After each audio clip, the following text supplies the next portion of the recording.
Hey everyone, welcome back to Crypto Cash. Thank you so much again for joining me here. We're taking a quick look at Ethereum, seeing what's going on.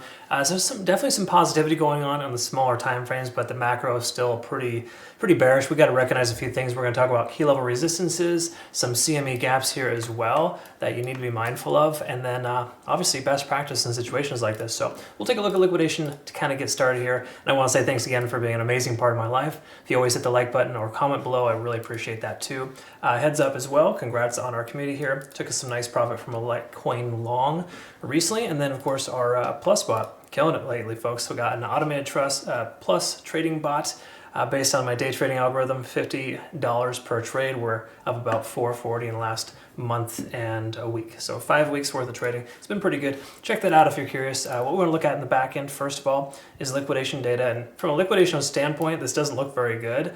There's a decent chance we see the price pull back just based on such significant amount of leverage being used at 2100. So please understand, it's not really good to try to trade against that. But on the same accord, don't be another statistic. If you're a high leverage long at 2100, man, stop doing that. That's all I gotta say. I'm sure you're probably posting online as to how awesome you are, and that's all well and good, don't get me wrong, but it's not what you do that defines you, it's why you do what you do that defines you. So try to maybe look internally and think a little bit more about that. What I'm getting at here is that half the reason why we see so many liquidation sweeps is because so many people are using high leverage.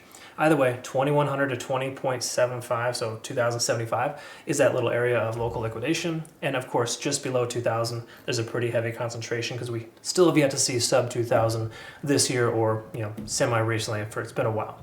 Okay, from a macro perspective though, really besides this $1,900 range, there's not a lot of liquidation here locally. Obviously, this 2100 range, we have about 3 billion in liquidation there, but that's chump change compared to some of the larger figures we're seeing. Liquidation delta here is green, which is unique. Most coins are actually pretty red. In other words, we have more people taking longs than shorts, and these are long liquidation. This is the delta here, basically just telling us that we have more people taking longs, which is generally favorable. And I can see why based on the charts here too, so I'll describe that here in a minute. But we take a look at 2200, we can see that resistance there roughly based on open interest, essentially just implying that we see a lot of folks are adding to their position at that area, but the absolute most is at $2,400 range. Okay, so a lot of folks are underwater right there. If we see 2400 again, folks, keep this in mind, we're probably gonna see a lot of exit liquidity, okay? So hypothetically, if you're gonna take a long, you secure profits between now and then. That's how it works. You don't take a long to 4,000 with a high leverage, folks. That's just stupid. Again, I'm always going to tell you how it is, not what you want to hear. A lot of times, unfortunately, some people prefer to be told what what they want to hear instead of actually how things should be. But I've been trading for over 20 years, and I can tell you that this, there's some important things to factor in when you take positions on any coin.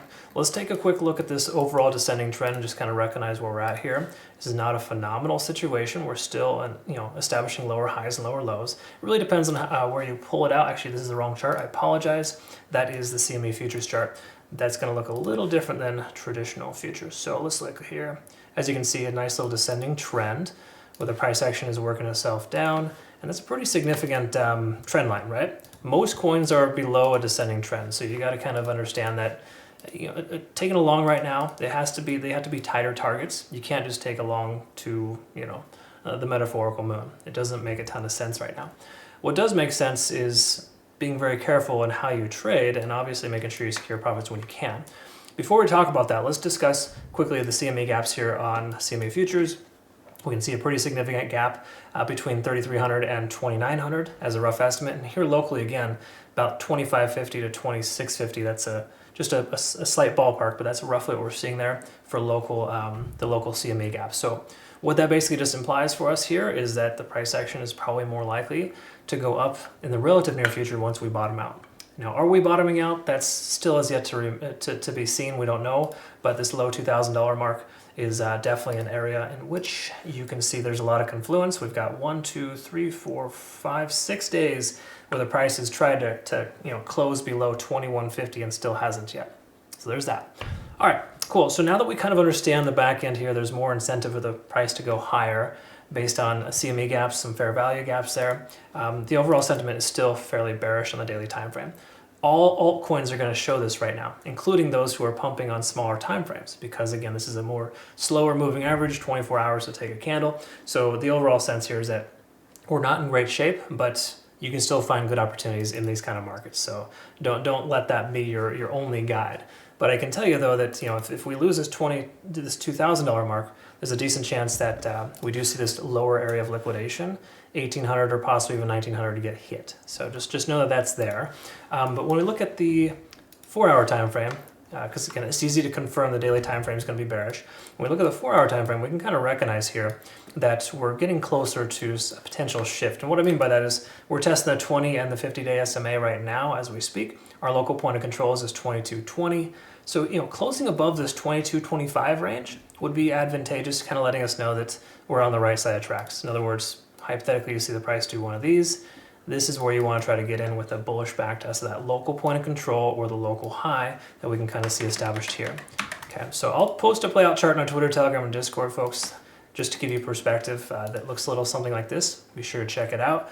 But the key takeaway here is that when it comes to confirming a downtrend or a shift in momentum, typically it starts with range-bound activity, which we're starting to kind of see here. There's a bit of a range here. And then once we break that range and retest it, essentially as a new low, that's when you take the position. All that being said, we're still in a macro descending trend, so you got to be careful with your take profit targets. You can't just take take profit at 3,000. Okay, the likelihood of that happening is pretty low at this exact moment. Okay, so that's kind of where we're at there. But from an RSI standpoint here, we're testing 50 on the RSI, kind of retesting that resistance. We've broken above our SMA, for example. Stochastic swinging up, MACD converging. There's a lot of 4-hour time frame confirming factors here, letting us know that further upside is probable, pending Bitcoin doesn't go lower. And again, I have to say that almost every single video. Pending Bitcoin doesn't turn into an obnoxious jerk bag, and we're going to be just fine. In fact, I commented this here. I thought it was kind of funny. I laugh at my own jokes, but Bitcoin is mostly bearish with a chance of blood in your stool. All right, that kind of gets the point across, right? It's just kind of that hemorrhoidal feeling that you get when you try to take a trade with a coin that is consistently manipulated. Anyways, conversation for another day. Last but not least, on the hourly time frame, this is also giving us confirmation and/or confluence on this local point of control at 2220. So closing above 2220 would be awesome. It'd put us above the cloud. We'd have the lagging span free and clear. It's just about peaking above, and the conversion line is now above the baseline. This is essentially a momentum shift here, folks, letting us know that we've broken our short-term descending trend and that we're in pretty good shape overall to see a short-term, keep in mind emphasis on short-term reversal, okay? So this is looking pretty nice here. I like what I see. So the hourly and the 4-hour time frame have mostly confirming factors that we're due to correct ourselves, and then the macro, of course, is still bearish. The reason why I feel okay about saying that a long makes more sense than a short on this coin is because of how well it's performing versus Bitcoin. Look at how bad Bitcoin is doing right now. It dropped pretty hard, and it's working itself into a type of bearish channel. Ethereum is doing almost exact opposite of that. It worked itself down, but it has since, in the last 6 hours, performed very, very well. So that is usually something you want to look for in regards to taking a trade with an altcoin contrary to Bitcoin, or conversely with it. So that's kind of where we're at. Whew, that was a lot. I'm sorry if you have to slow down the the playback speed just to understand me on this one. But this is kind of where we're at. Simple way to understand it. Macro is bearish and the micro is bullish. So just make sure if you take a long, and consider securing profits tighter. We use tighter margins. Try not to get too crazy with leverage on this coin. Other than that, folks, I hope you found benefit. Make sure you join us over at on our Twitter, Telegram, Discord. Make sure also that you take advantage of this exclusive deposit but bonus here for Bitunix. March 14th is the deadline for that. Link down below if you're curious. If you've already used my link to register in the past, you're always eligible for all their promotions. So they're pretty awesome. Either way, I appreciate you. Hope you have a good rest of your day. And if you want to become a better trader, cryptocash.tech is the site. Link down below. Take good care of yourself. We'll see you again soon. Bye-bye.